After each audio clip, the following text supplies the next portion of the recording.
Today's movie might be the first time in Sick Flicks history we've had an American movie pretending to be Italian. Welcome to Sick Flicks, where I take a deep dive into the cinematic sewer to help you embrace your inner gore geek. I'm Mike Bracken, aka the Horror Geek, and today we're tackling Gary Marcum's weird satanic panic flick, Through the Fire. Filmed in 1988, but not released until 1997, Through the Fire is one of those weird little films that even a lot of hardcore occult cinema fans missed. The movie, which was sometimes billed as The Gates of Hell 2 and dedicated to Lucio Fulci, isn't as good as the godfather of gore splatter classic, but it is kind of fun if you like weird, low-budget stuff from the 80s. And if you know me, you know that's right in my wheelhouse. But enough about that. Can Through the Fire sacrifice enough victims to earn a coveted 5 barf bag rating? Let's get to the gore and find out. Oh, and before we get started, today's video is sponsored by patrons Alan Evans, Claude Sirloin, which is making me hungry, and my pal Jamie. If you'd like to help sponsor some videos and free me from the shackles of YouTube's tyranny, you'll find a link to my Patreon in the pinned comment and description below. And now, let's get bloody. We open on this. Yeah, sure, might as well just film Gary Marcum driving to the set on the first day of shooting. Probably blew the whole budget on that sweet Firebird. Oh no, flat tire. That's not a clever metaphor for the quality of this flick. Great, I'll never get AAA out here at this time of night. She kinda looks like Gabriella Sabatini's way less hot sister if you squint. You kids even remember Gabriella Sabatini? Christ, I'm old. Hey, cameraman, movie's over here. Man, I'm so tired of tire puns. Maybe it's time to tread over to some new material. Talon Productions, not to be confused with Talent Productions, which this film has very little of. Charles C. Cunningham. I can't even guess what the C might stand for. Clarence, maybe? Not gonna lie, this is a way better title card than I was expecting. It's animated. So, fun fact, this movie is called Through the Fire, but was actually released in some markets as The Gates of Hell 2 in a poor attempt to link it to Lucio Fulci's classic Italian zombie flick. As I mentioned at the top, this might be a first. It's an American movie pretending to be Italian. That's totally backwards. I'm guessing they went with Through the Fire just to try to convince people this was a music video for the Shaka Khan song. And that is a deep cut. Man, have we got a Firebird and a Z28 in this thing? I better get some mullets. Starring Tamara Hext. She put a spell on me. Apparently, she was Miss Texas 1984 and 4th runner-up in that year's Miss America pageant. Music by Ron DeLulio? I loved him as Horseshack. Wait, what's that? Ron Palillo was Horseshack. Oh, my bad. Additional music by Grady Orr. Presumably no relation to Bobby Orr, but I didn't look it up either. Sure, might as well drive through the credits on the way to the actual movie. We've got time to kill. Oh god, what am I doing with my life? I'm in a G.D. Marcum film. And directed by G.D. Marcum, who's a real Renaissance man because he also wrote this thing. Weirdly, this was his only directorial credit. Not sure why. It's loose, I'm sure of it.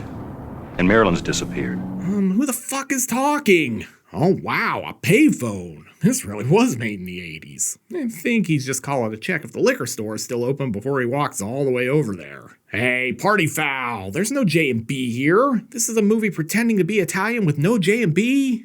Amateurs. I'm not as think as you drunk I am. And great, she's an angry drunk too. Oh shit, hope Officer Bo Duke here has his body cam on because he's about to face off against drunk Karen. He escorts her out and tells her, look, if you behave, I'll turn on the sirens. I'm no lawyer, but I think this search violates her 4th Amendment rights. Hey, it's young Chris Benoit. I have no idea why he's in this movie. Jesus, this version of Chinese checkers looks complicated. Then, out of nowhere, a Bible turns up. It's a real page-turner. Wish I could say the same for this movie's script so far. Is this guy here to summon demons or take his algebra final?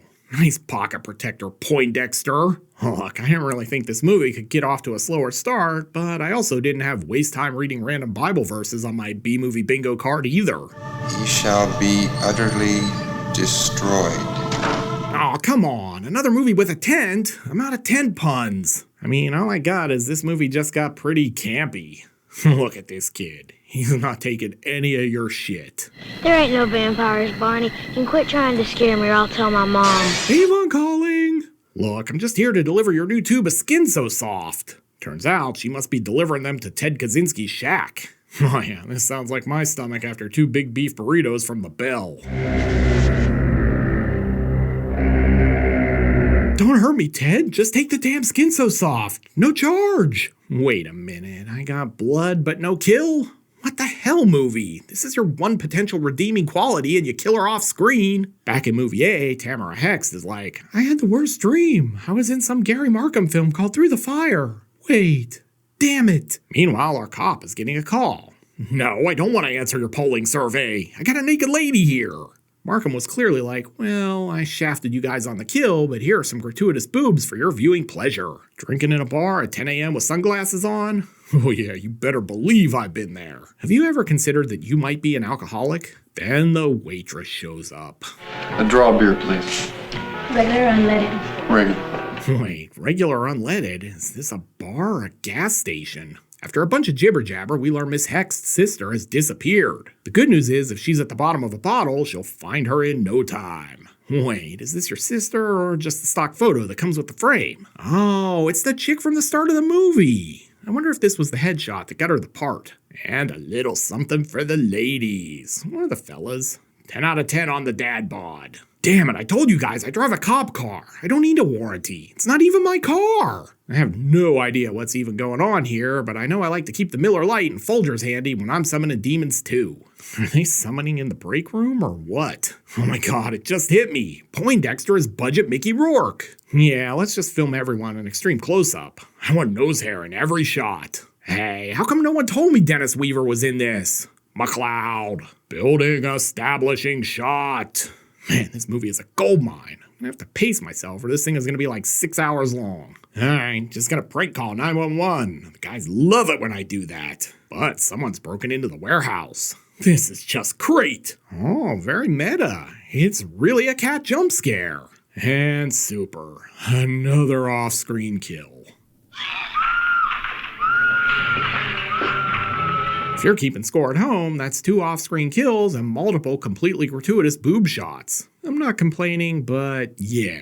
Sweet mullet perm. It's like shitty hairstyle Voltron assembling. Oh, he was delivering a package. You went to Jared and got me a dick in a box. How thoughtful. Nice, Slick Rick starter kit. By God, it's double A Arn Anderson. Pretty okay JR this week. Anything else you can think of? No. I don't know what to think. I know. Thinking is hard. Sure, there's nothing happening in the main plot, so let's stop for some rock climbing. Damn, campers leaving their trash out here? Didn't even clean up their burned human remains. And somehow, this guy winds up dead. I can tell you how, but it was impossible to tell, so let's just say the editing got him. Over in the A movie, Deputy Doofus is back, and in a total cop move, he shows up with donuts. And jump scare. Man, dude almost capped her. We could have been done early this week. In our next scene, we get another great moment in horror film acting. Her and that dude on that motorcycle took my jewelry and $100. Oh yeah, call the Academy because that accent is downright Streepian. Ma'am, I'm gonna need you to tone it down. We're trying to make a serious film here. While that's going on, Sandra's putting something in her mouth. Hell yeah. No, I mean the stem of her sunglasses. She's trying to act, apparently. After lunch, it's back on the case. Hello, we're government-appointed mattress inspectors. I've got a report that says you've illegally removed the tags. They come in, and Nick is immediately pissed. I wanted to be bad cop. Do you think this map could help? According to this map, we're way off the plot. Oh yeah, baby. We call this an IROC because I will rock your world in it. Man, these kids, not only leaving their burnt human remains up here, but graffitiing the place up with satanic pentagrams too. Yes, please, act surprised to see the giant red spray painted pentagram right out in the open. And now we're gonna go somewhere I guarantee you these two have never been before. The library. Reading montage. God damn, this movie has it all. Building establishing shot. Guess he was acting up in the library because now he's in the principal's office. Nick, this is no hall pass. It's just your mom's shopping list. Then she sums up this movie so far. This is very bizarre. I'm with you, lady. Hey, you know what would really liven this movie up? If you said a Bible lecture, give yourself a screenwriter's credit. When Moses led the Israelites out of Egypt, the people worshiped many gods. So, no kills on screen, but a Bible lecture. Thanks, Gary Marcum. I sure appreciate this. He demanded that his followers perform vile and brutal sacrifices. Human sacrifices. Hey, that sounds cool. Maybe we could see some. Watch this, guys. You can actually see her looking at the script for her next line. Back in our other movie, look, I was gonna make a Benoit woman reference here, but it was probably not in good taste. Hey, is this a summoning or your weekly D&D night?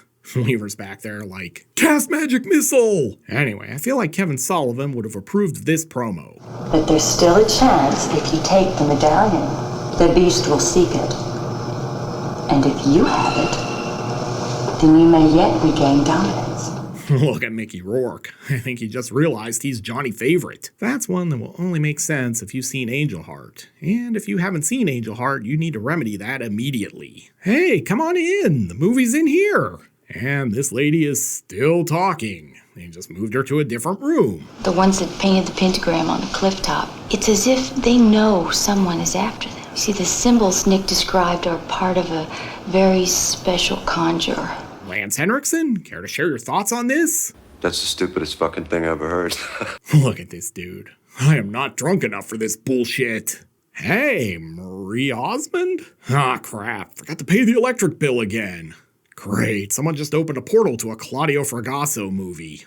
Holy shit, check out those effects. Special might be overselling them. And now Sandra is covered in white goo. Hell yeah. No, I mean whatever the hell these things are. I'm trying not to get demonetized. And maybe the best football practice ever right here. House establishing shot. Why do I feel like this is about to become a P-Hub video?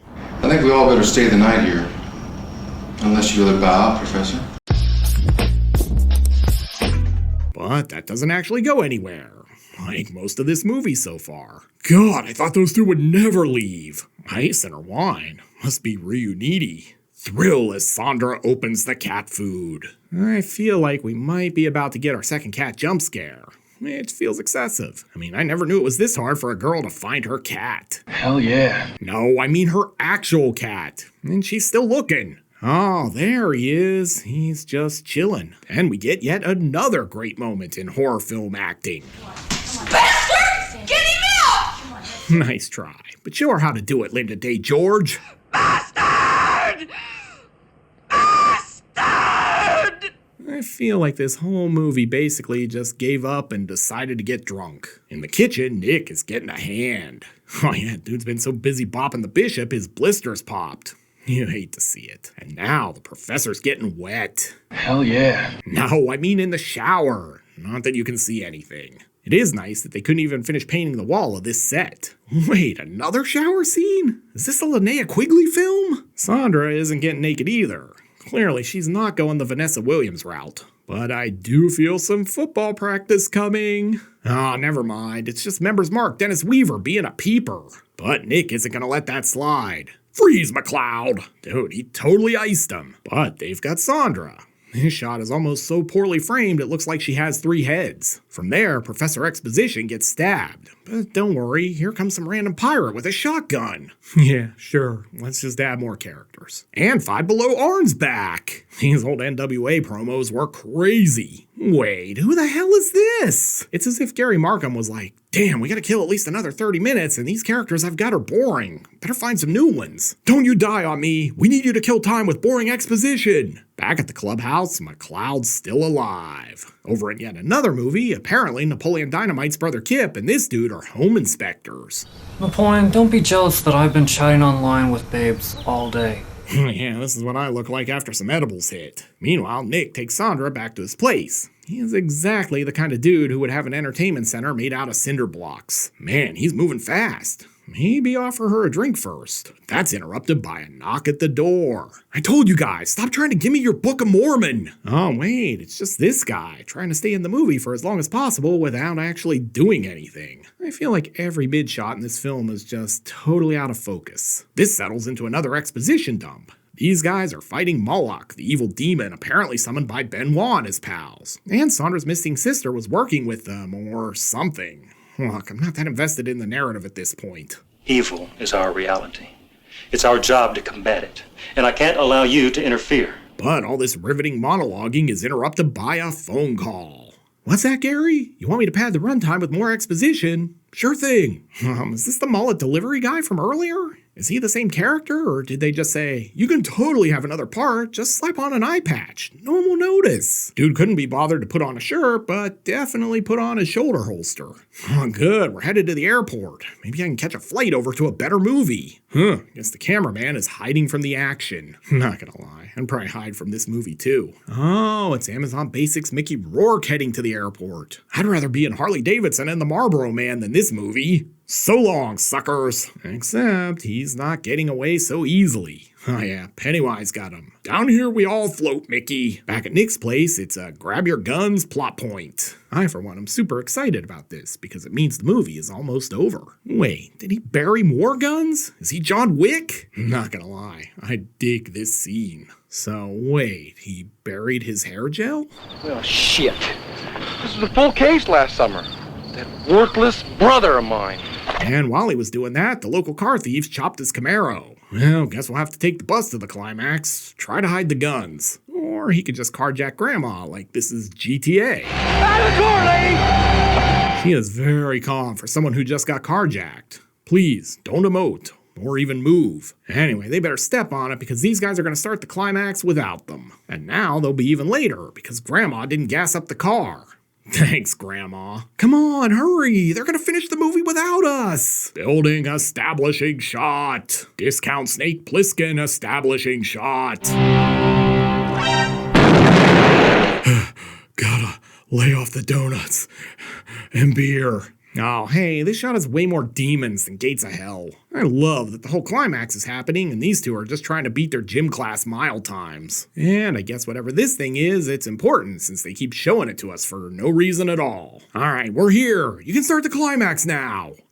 Sure. Let's just follow this random Asian lady around. She's barely been in the movie, but let's give her a chance. She might be a better lead. Or not. And another off-screen kill. And another. Damn you, Gary Marcum. I will say, I'm starting to wonder if Gary has ever seen a Fulci film. Fulci killed everyone on camera in loving detail. But hey, at least we finally got some gore. Oh, that's Napoleon Dynamite's brother again. Let me see what your best move is. And the shotty doesn't even slow this dude down. Maybe we shouldn't have sprinted over here after all. I will say, all this corridor creeping is giving me Against the Dark flashbacks. Hey, Arn's a demon now too! Why? How? Hell if I know. This movie isn't explaining anything now after all that exposition earlier.